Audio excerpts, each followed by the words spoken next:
Hello, good morning. आज हम inter में तीसरा लेसन पढ़ेंगे।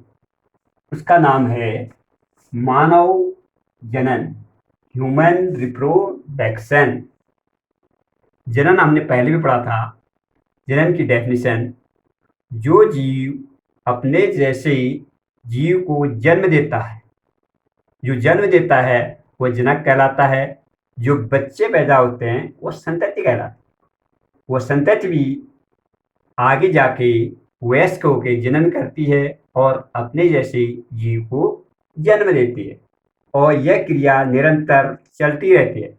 इसे हम जनन कहते हैं। आज हम मानव में जनन पढ़ेंगे। जो मानव है वह एक लिंगी प्राणी है, यूनिसेक्सुअल।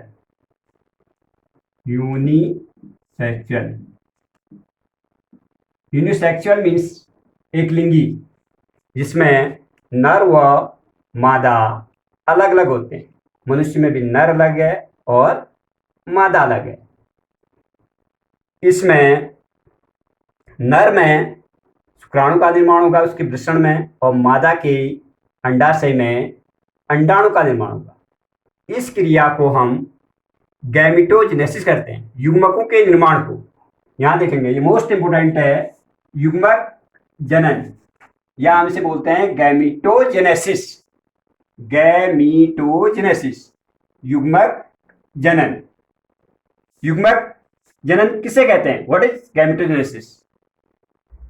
नर युग्मक तथा मादा युग्मक के निर्माण को युग्मक जनन कहते हैं, या शुक्राणु तथा अंडाणु के निर्माण को युग्मक जनन कहते हैं, या स्पर्मेटोजेनेसिस तथा ओजेनेसिस को युग्मक जनन कहते हैं। स्पर्मेटोजेनेसिस, ओजेनेसिस आप बाद में पढ़ेंगे। स्पर्मेटोजेनेसिस क्रिया में स्पर्म का निर्माण होता है जो टेस्टिस के अंदर होती है, और ओजेनेसिस जो क्रिया होती है ओवरी के अंदर होती है, फीमेल के अंदर, जिसमें एग का निर्माण होता है। आज हम पढ़ेंगे मानव में नर भाग जो है, नर जनन तंत्र। नर जनन तंत्र, या हम इसे कहते हैं मेल रिप्रोडक्टिव सिस्टम। नर जनन तंत्र ये मोस्ट इंपोर्टेंट है। नर जनन जो अंग है वो मोस्ट इंपोर्टेंट जो अंग है वो इस प्रकार है। नंबर फर्स्ट है वृषण। वृषण वृषण को हम बोलते हैं टेस्टिस, इसे इंग्लिश में बोलते हैं टेस्टिस। मनुष्य में जो वृषण है वो एक जोड़ी होते हैं जो वृषण कोश के अंदर होते हैं। देखिए, मनुष्य में जो वृषण है ये है वृषण कोश, या टेस्टिस सैक बोलते हैं इसे, वृषण कोश। ये वृषण कोश के अंदर दो टेस्टिस होते हैं। ये टेस्टिस किसके अंदर? टेस्टिस सैक के अंदर। ये पाउच के अंदर दो टेस्टिस पाए जाते हैं। अब जो ये टेस्टिस है या टेस्टिस सैक है हमारे शरीर से बाहर होते हैं, उधर हमारे उदर गुहा से बाहर होते हैं। उदर गुहा मीन शरीर के अंदर, ये शरीर से बाहर होते हैं। क्यों होते हैं? क्योंकि हमारे शरीर का टेम्परेचर 37 डिग्री सेल्सियस है। जहाँ अधिक टेम्परेचर में शुक्राणु मर जाते हैं, क्योंकि टेस्टिस के अंदर स्पर्म का निर्माण होता है। तो शुक्राणु जो टेम्परेचर मेंटेन करने के लिए ये उदर गुहा से बाहर होते हैं, क्योंकि हमारे शरीर का टेम्परेचर कितना होता है? लगभग 37 डिग्री सेल्सियस, या 98.4 फ़ारेनहाइट। और इसका जो टेम्परेचर होगा 2 से 3 डिग्री तक कम होता है। क्यों कम होता है? शुक्राणु अधिक टेम्परेचर में क्या हो जाते हैं? डेड हो जाते हैं। और जो टेस्टिस के अंदर स्पर्म का निर्माण होता है, टेस्टिस के अंदर स्पर्म का निर्माण होता है। तो एक बूंद वीर्य में लगभग 3 लाख स्पर्म पाए जाते हैं।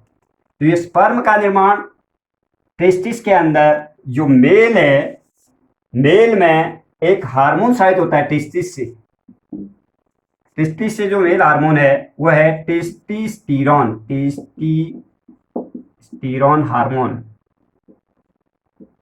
या हम एंड्रोजन भी बोलते हैं, एंड्रोजन हार्मोन। एक नंबर में क्वेश्चन पूछा जाता है टेस्टिस से कौन सा हार्मोन शायद होता है? टेस्टिस्टेरॉन।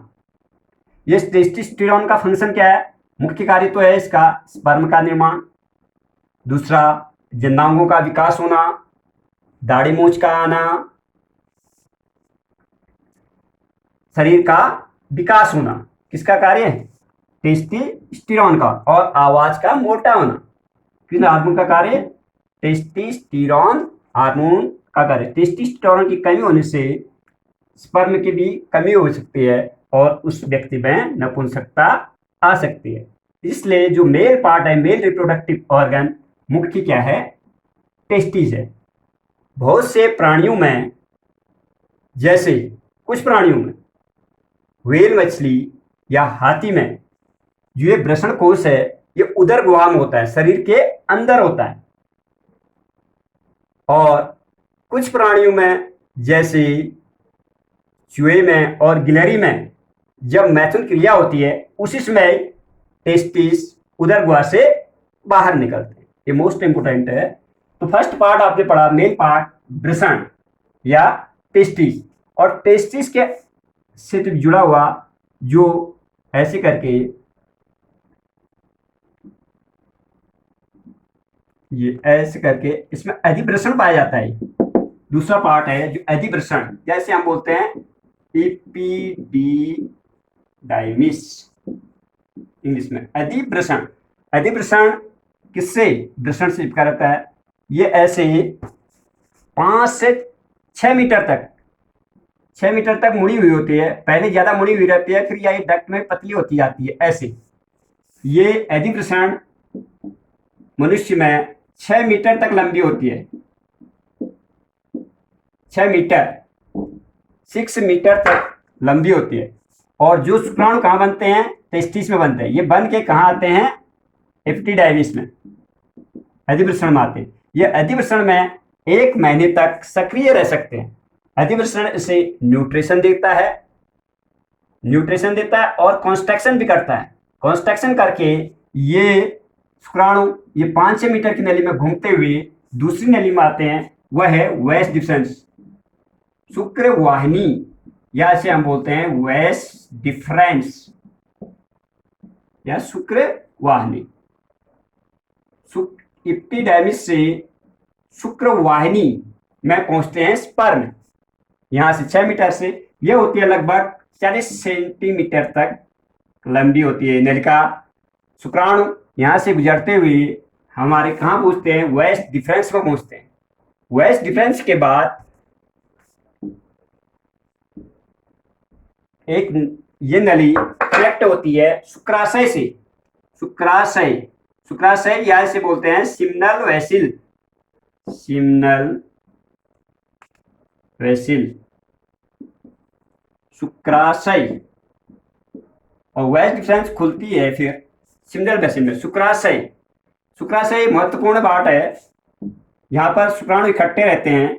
ये 80% तक वीर्य का जो निर्माण होता है वो हमारे शुक्राशय में होता है, सिम्नल वेसिल में होता है। और इसमें एक फ्रैक्टोज पाया जाता है, फ्रैक्टोज। ये शुक्राणु को न्यूट्रिशन देता है। कौन? सुक्रोज। और इस माध्यम को जो ये माध्यम होता है क्षारीय। जो वीर्य का जो पीएच मान होता है हमारा 7.4 पीएच तक होता है। किसका? वीर्य का पीएच मान, इसलिए क्षारीय है। तो अब यहां से टेस्टिस के अंदर स्पर्म बने, स्पर्म एपिडिडाइमिस में आए, फिर वेस्ट डिफरेंस में आए, फिर सिम्नल वेसिल्स में आए। फिर उसके बाद शिश्न के द्वारा, शिश्न तो पांचवा पार्ट है शिश्न या फिनस के द्वारा बाहर निकले। शिश्न का मुख्य कार्य, ये मेल ऑर्गन है, मुख्य कार्य वीर्य को या सीमेन को फीमेल के वैजाइना तक प्रवेश कराना है। अब मेल रिप्रोडक्टिव ऑर्गन में जो सहायक ग्रंथियां भी हैं, ये मोस्ट इंपोर्टेंट है, जो सहायता करती हैं इसमें। तो सहायक ग्रंथियां,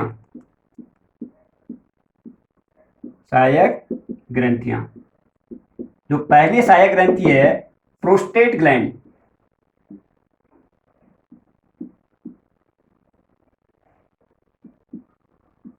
प्रोस्टेट ग्लैंड,